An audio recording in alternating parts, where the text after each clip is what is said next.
जय श्री राम। बहुत स्वागत आपका आपके अपने बेहद खास कार्यक्रम में। मैं हूं आपके साथ आपका अपना डॉक्टर राज मिश्रा। तो क्या 2 नवंबर से हो जाएगी सबकी चांदी? क्या बदल जाएगा fashion designing, film industry, makeup के जितने सामान हैं, या क्या आपके चेहरे की रौनक बढ़ जाएगी? ये संभव है कि आपका जीवन बिल्कुल बदल जाए, बिल्कुल बदल जाए, ठीक हो जाए सब कुछ जो गड़बड़ चल रहा था। और उसका कारण क्या है?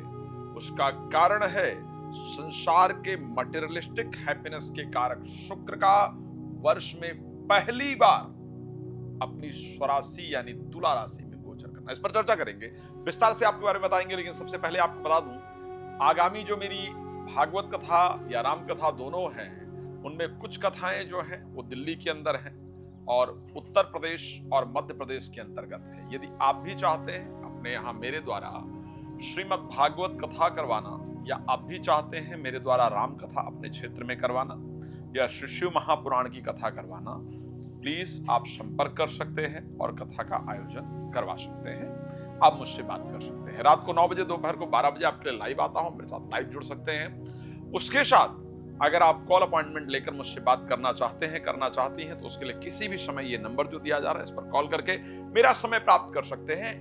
शुक्र, जब मैं इनका नाम लेता हूं तो मैं जानता हूं कि ये वो ग्रह हैं जिन्होंने देवता जो कि अमृत को पान कर चुके थे, उनको भी परास्त करवा दिया महाराज बलि के द्वारा। इतनी पावर है इनके अंदर कि जो देवता अमृत पान कर चुके हैं, जो अमर हो चुके हैं, उन अमरता को प्राप्त करने वाले देवताओं को भी परास्त करा दिया।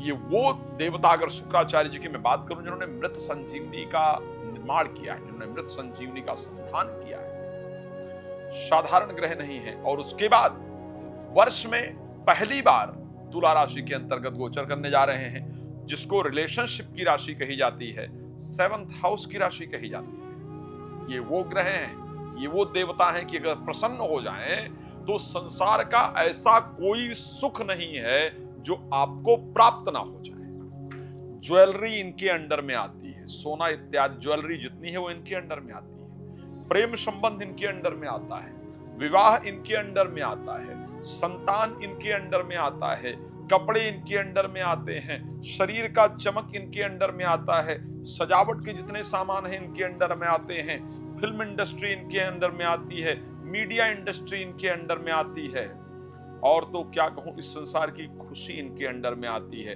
आपके चेहरे की चमक, आपके चेहरे की बनावट, आपकी प्रसन्नता, सब कुछ इनके अंडर में आती है।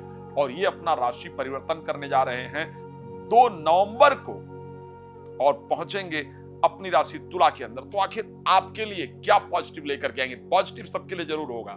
नीचस्थ से स्वराशि के अंदर अगर शुक्र जा रहे हैं तो हम ये कह सकते हैं कि परिवर्तन ना हो, ये पॉसिबल नहीं है। परिवर्तन सभी के जीवन में होगा, लेकिन आखिर आपको क्या मिलेगा, ये सबसे इंपॉर्टेंट है। तो चलिए मेष राशि शुरू करते हैं और मीन राशि तक बताते हैं कि चेंज होने पर आपको क्या क्या मिलने जा रहा है। राशि मेष की अगर बात करें तो आपके 2nd हाउस और 7th हाउस के स्वामी हैं और 7th हाउस के अंदर ही जा रहे हैं। आपको जो सबसे बड़ा विषय मिलने जा रहा है वो है एक तो फाइनेंशियल लाभ, लॉटरी लगने वाली है, मैं कह सकता हूं। मतलब पैसा कहीं से, लॉटरी का तात्पर्य यह है कि पैसा आने वाला है, कहीं से ज्यादा पैसा आने वाला है। आपके चेहरे का जो लुक है वो चेंज हो जाएगा। आप पहले अपनी फोटो देख लीजिए और 2 नवंबर के बाद अपनी फोटो चेक कर लीजिएगा, चेहरे का लुक चेंज होगा, प्रसन्नता होगी मन के अंदर, थोड़ा ऐसो आराम का मन जरूर करेगा। और स्पेशली अगर रिलेशनशिप में प्रॉब्लम चल रही है तो वो दूर हो जाएगी, चाहे वो प्रेम संबंध है और चाहे वो वैवाहिक जीवन में दिक्कत है, वो दूर हो जाएगी। एक बात और कहूंगा, अगर इंतजार में थे कि विवाह के लिए एफर्ट किया जाए, प्रयास किया जाए, रजिस्ट्रेशन कराया जाए, लोगों से बात की जाए या किसी को प्रपोज इत्यादि किया जाए, इससे बेहतरीन मौका नहीं हो सकता है। मुझे लगता है इसके लिए आपको जरूर जाना चाहिए। समय अच्छा है, रिलेशनशिप को बेहतर करने का समय है। अगर मैं राशि वृष को लेकर के बात करूंगा, यहां पर मैं एक बात कह सकता हूं, क्योंकि आपके लिए आपकी राशि के स्वामी 2nd हाउस में जा रहे हैं। क्या देंगे आपको? आपको नींद अच्छी दे देंगे, आपके बेकार के खर्चे पर कंट्रोल करवा देंगे। लेकिन एक बात ध्यान रखिएगा, शुगर लेवल थोड़ा फ्लैक्चुएट करेंगे, उस पर ध्यान रखिएगा। थोड़ी भागदौड़ ज्यादा रहेगी लेकिन रिजल्ट अच्छा आएगा। राशि मिथुन की अगर मैं बात कर लूं, यहां पर आपके लिए 12th हाउस के स्वामी, पंचम भाव के स्वामी और स्वग्रही पंचम भाव में मैं कह सकता हूं, अगर प्रेमी प्रेमिका मित्र नाराज थे, परेशान थे तो मान जाएंगे। साथ में बच्चों को लेकर के चल रही चिंता आपकी दूर होती हुई नजर आएगी, इसको ध्यान रखिएगा। जो स्ट्रेस था वो दूर होगा। एजुकेशन में बहुत अच्छे से मन लगेगा, बहुत अच्छा ब्रेन देने को तैयार हैं शुक्र महाराज।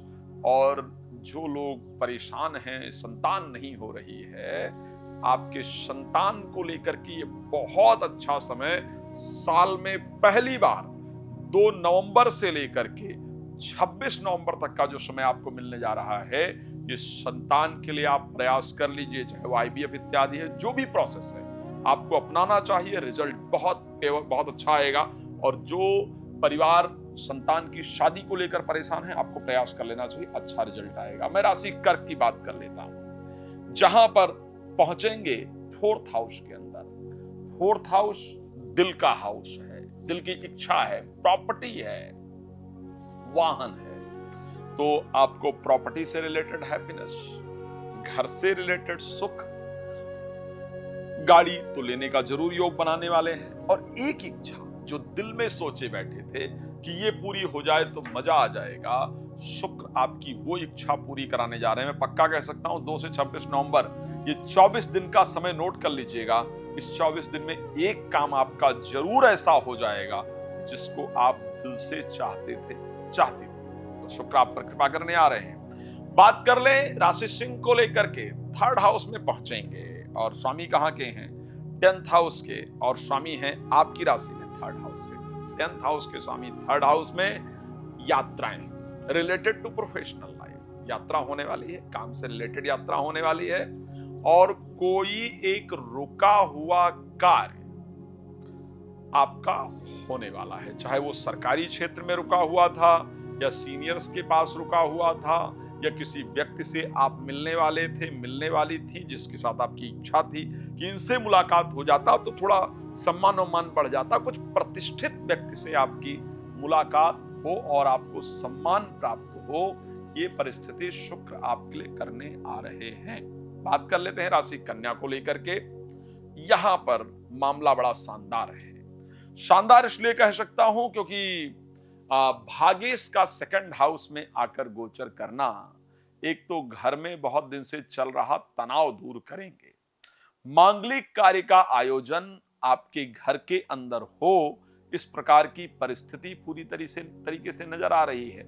और धार्मिक कार्य में पक्का कह सकता हूं, ये डेट नोट कर लीजिए आप, 2 नवंबर को जाएंगे, 26 नवंबर तक रहेंगे। इस बीच में आपके घर में चाहे आप हवन ही कराएं या बैठकर थोड़ी ज्यादा पूजा करें, एक धार्मिक कार्य आपके घर में इस बीच में होना है, और एक मांगलिक कार्य आपके घर में इस बीच में होना है, और उसके साथ पैसा आना है। आप देख लीजिएगा पिछले जो समय पैसे आए हैं उनको, और इस समय को नोट करके देखिएगा, आपको पैसे बढ़ोतरी देखिएगा। और एक इन्वेस्टमेंट आप इस टाइम पे करने जा रहे हैं, तो ये बुध आपको, शुक्र आपको देने जा रहे हैं आपके लिए बेहतर परिस्थिति, आपके शब्दों में मिठास आएगी। हम बात कर लेते हैं राशि तुला को लेकर के। आप ही की राशि में गोचर करने जा रहे हैं, राशि स्वामी भी हैं। यहाँ तो आनंददायक क्षण है, आनंददायक इसलिए कह सकता हूं। एक फोटो खींचिएगा 2 नवंबर से पहले, दूसरी फोटो खींचिएगा 26 नवंबर के बाद। अब ये 2 से 26 के बीच में आपने चेहरे पर चमक देखिएगा, चेंजेस देखिएगा। जिन रिश्तों में बहुत दिन से तनाव चल रहा था, वो रिश्ते आपके ठीक हो जाएंगे। स्वास्थ्य आपका बेहतर होगा। इस बीच में आपका बंटन कर रहने का बड़ा इच्छा रहेगा, और उसके साथ साथ लोगों के साथ आपके संबंध बहुत अच्छे होंगे। तो शुक्र आपको बहुत कुछ देने आ रहे हैं। साल भर बाद इनका ऐसा परिवर्तन आपके जीवन को बनाने वाला होगा। राशि वृश्चिक की बात कर लेते हैं। यहां पर 7th हाउस के स्वामी हैं और 12th हाउस के स्वामी हैं। एक तो वो लोग जिनको नींद नहीं आ रही थी, तो आपकी नींद की समस्या, साल भर में एक बार यहां पहुंचे हैं तो आपकी नींद की समस्या दूर करने जा रहे हैं, इसमें कोई दो राय नहीं। बेकार के खर्चों पर कंट्रोल होने जा रहा है। फॉरेन में रुका हुआ एक कार्य आपका बनाने जा रहे हैं। और उसके साथ अगर मैं कहूं तो एक कोई संबंध, चाहे वो प्रेम संबंध कहा जा सकता है, किसी नए का आपके जीवन में 2 से लेकर 26 तारीख के बीच में प्रवेश निश्चित है। आप इस बात को मेरी नोट कर लीजिए पेन और पेपर लेकर के, और 26 के बाद देखिएगा कि हाँ हुआ आगमन या नहीं हुआ, और निश्चित रूप से होगा, ये मैं कह सकता हूं। राशि धनु की जब हम बात करते हैं, लाभ भाव में पहुंचेंगे। स्वामी छठे भाव के हैं और लाभ भाव के हैं। लाभ कराने आ रहे हैं, संतान के वैवाहिक जीवन की प्रॉब्लम दूर करने आ रहे हैं, संतान की प्राप्ति करवाने आ रहे हैं। अगर प्रेगनेंसी की सबसे अधिक रिपोर्ट कहीं से आने वाली हो, पॉजिटिव रिपोर्ट आने वाली हो, तो मैं ये कह सकता हूं कि वो धनु राशि की जातक जातिका हो। शेयर मार्केट से या लॉटरी से अगर कोई सबसे अधिक लाभ प्राप्त कर पाएगा 2 तारीख से लेकर के और 26 तारीख के बीच में, तो मैं वो धनु राशि की जातक जातिकाओं को देख पा रहा हूं। मेरे दृष्टि से आपके लिए ये परिवर्तन बहुत शानदार है। बच्चों के वैवाहिक जीवन को भी ठीक करने का प्रयास बहुत सफलता देने वाला होगा। चलिए राशि मकर की बात कर लेते हैं। अपोजिटली या अपोजिट सेक्स, यानी अगर मेल है तो फीमेल और फीमेल है तो मेल, महिला है तो पुरुष और पुरुष है तो महिला, आपका इनका सपोर्ट आपको प्राप्त होगा। प्रोफेशनल लाइफ में, नौकरी में अगर सबसे ज्यादा अप्रिसिएशन, सबसे ज्यादा रिस्पेक्ट, सबसे ज्यादा सम्मान अगर किसी को मिलने जा रहा है तो वो है मेरे मकर राशि की प्यारे जातक जातिका। शुक्र दिलवाने आपको आ रहे हैं, तो आप एक अच्छा प्रयास कीजिए। आपको आपके व्यापार को एक्सपेंड करने का, बढ़ाने का, और नई नौकरी से पॉजिटिव रिप्लाई आने का जो संयोग है वो दिख रहा है। नई नौकरी में अप्लाई करने का शानदार मौका शुक्र देने जा रहे हैं और रिजल्ट भी पॉजिटिव देने जा रहे हैं। प्लीज जरूर प्रयास कीजिए। एक इस महीने कोई प्रॉपर्टी आप देखने जाएं या लें, इस प्रकार का कंडीशन भी शुक्र आपके लिए देने जा रहे हैं। मेरे दृष्टि से शानदार समय है आपके लिए। मेरी सबसे पसंदीदा राशि कुंभ राशि में शुक्र आखिर क्या करेंगे? क्या कुछ चमत्कार होगा आपकी राशि में? यस, होगा, क्यों नहीं। आपके लिए तो मैं हमेशा यज्ञ पूजन करता ही रहता हूं, क्योंकि मैं आपको अपना परिवार मानता हूं। और इस परिस्थिति में कुंभ के लिए अगर सबसे अधिक कोई एस्ट्रोलॉजर प्रयास करता है तो मैं, क्योंकि आपके 9th हाउस में जाएंगे और 4th हाउस के शामिल। मैं ये कह सकता हूं कि जो एक दिल में एक टीस थी ना बहुत दिन से, कि ये वाला काम हो ही नहीं रहा है, ये वाला काम हो जाता तो जिंदगी बदल जाती, ये वाली प्रॉपर्टी मिल जाती, या ये वाली गाड़ी मुझे लेनी थी, जो वो ये वाली चीज थी ना कि ये नहीं हो रही है, वही शुक्र पूरे वर्ष में आपको देने आ रहे हैं। मैंने कहा 9th हाउस के अंतर्गत, जिसको हम भाग्य भाव कहते हैं, जिसको धर्म भाव कहते हैं, वहां पर शुक्र जैसे पॉजिटिव प्लैनेट का अपनी राशि में होकर के गोचर करना आपके जीवन में एक बड़ा बदलाव देने के लिए पूरी तरीके से तैयार है। ये बड़ा बदलाव आपके जीवन को बदलने वाला होगा। तो मैं ये कह सकता हूं कि भाग्य उदय कराने के लिए भाग्य स्वयं वहां पहुंच रहे हैं। शुक्राचार्य आपके जीवन को बदलने के लिए स्वयं भाग्य स्थान पर आ रहे हैं। वो रिजल्ट देने आ रहे हैं जो उन्होंने महाराज बलि को दिया था, जिसके कारण कि उन्होंने स्वर्ग पर विजय प्राप्त कर लिया था जबकि राजा अमर थे। तो वो अमरत्व का आशीर्वाद देने शुक्र आ रहे हैं। आपका भाग्य उदय होगा, धार्मिक कार्य में रुचि बनेगी, प्रॉपर्टी इत्यादि से रिलेटेड अगर कोई मामला अटका हुआ है तो वो आपके पक्ष में होगा। नए वाहन प्राप्ति का और प्रॉपर्टी प्राप्ति का योग शुक्र बनाने आ रहे हैं। बात कर लेते हैं अंतिम राशि मीन को लेकर के, आखिर इनकी परिस्थिति क्या रहेगी। 3rd हाउस के स्वामी हैं, अष्टम भाव में जाकर के गोचर करेंगे। अष्टम भाव में गोचर करने से भाई बहनों के जीवन में अचानक कुछ डिस्टरबेंस, कुछ प्रॉब्लम आएगी, जिससे थोड़ा मन परेशान होगा, कॉन्फिडेंस लेवल डाउन होगा। पर मैं ये कह सकता हूं कि घर में मांगलिक कार्य का आयोजन भी साथ में जरूर होगा और इन्वेस्टमेंट आप जरूर करेंगे, ये मैं पक्का कह सकता हूं। इस बीच में एक बात बहुत क्लियर कह रहा हूं, ज्वेलरी, गोल्ड, चांदी कपड़ा, 4 चीजें मैंने गिनाया है। ज्वेलरी, गोल्ड, चांदी, कपड़ा, मेकअप का कोई आइटम। नोट कर लीजिएगा मेरी बात। आप 2 से 26 तारीख के बीच में इसको जरूर परचेज करेंगे, पक्का बता रहा हूं, चाहे आप मेल हैं या फीमेल हैं। आप इस बीच में 2 से 26 तारीख के बीच में शरीर को सजाने का, घर को सजाने का, समाज को सजाने का कोई कार्य निश्चित रूप से आप करने जा रहे हैं, इसमें कोई दो राय नहीं है। शुक्र आपके लिए पॉजिटिव रिजल्ट देंगे, बट साथ में भाई बहनों के साथ थोड़ा संबंधों पर और उनके जीवन पर थोड़ा ध्यान देना होगा। मैं आपको दोबारा एक बात कह दूं, यदि आप चाहते हैं राम कथा, श्रीमद् भागवत कथा, श्री शिव महापुराण की कथा मेरे द्वारा करवाना, तो आप उसके लिए मुझे संपर्क कर सकते हैं। धन्यवाद आपका इस कार्यक्रम में जुड़ने के लिए। आप लोग प्रसन्न रहें, यही मेरी शुभकामना। जय श्री राम।